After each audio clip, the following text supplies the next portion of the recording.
For teachers with iPads in their classroom, Apple provides a monitoring and management system called Apple Classroom. Apple Classroom allows teachers to monitor student iPads, open apps, lock the devices, and so much more. This video will help Midland ISD teachers get started using Apple Classroom with their students. Before setting up Apple Classroom on your iPads, the teacher and student iPads need to have Wi-Fi and Bluetooth turned on for all devices. These settings can be found in the Settings app on the iPad. All student and teacher iPads also need to be updated to the newest version of the iOS operating system. The operating system can be updated by opening the Settings app, choosing General, and then Software Update. To run Apple Classroom, the teacher device needs to have the Apple Classroom app installed.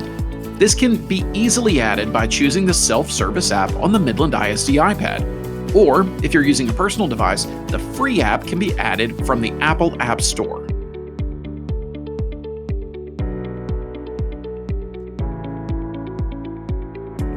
When you run the Apple Classroom app for the first time, you will be prompted to add your name and then create your class name.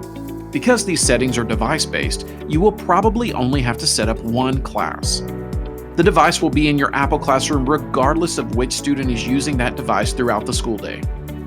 Once your class is set up, you can select Invite to invite your student devices to your classroom. This will generate a 4-digit code that you will need later on all of your student devices, but this only has to be done once. For the student devices, no special app is needed. All of the student functions of Apple Classroom are built directly into the operating system. This is why it's so critical to make sure the iOS operating system is updated on all student devices. To join the class on a student device, open the Settings app and click on Classroom on the menu on the left panel. Select the name of your class on the right side and enter the 4-digit classroom code from your teacher device. After adding this class on the student device and accepting the device on the teacher iPad, be sure to view the settings on the student device listed at the bottom of the classroom settings. You will want to choose Always Allow for each setting listed here. This will only need to be done once during setup. Now that your Apple Classroom is set up, you're ready to take advantage of the Apple Classroom features. Most of these features are quickly listed at the top of the app. If you select these features from the top of the screen, the settings will apply to all students in the classroom.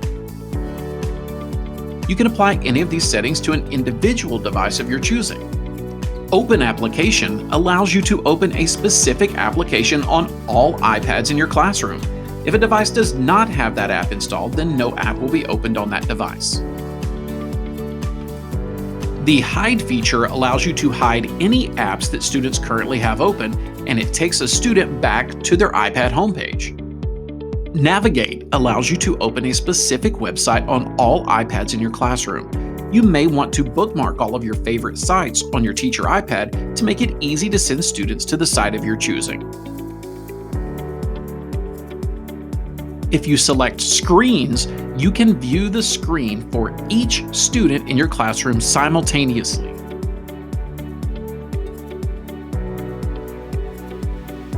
The Lock feature locks all of the iPads in your classroom.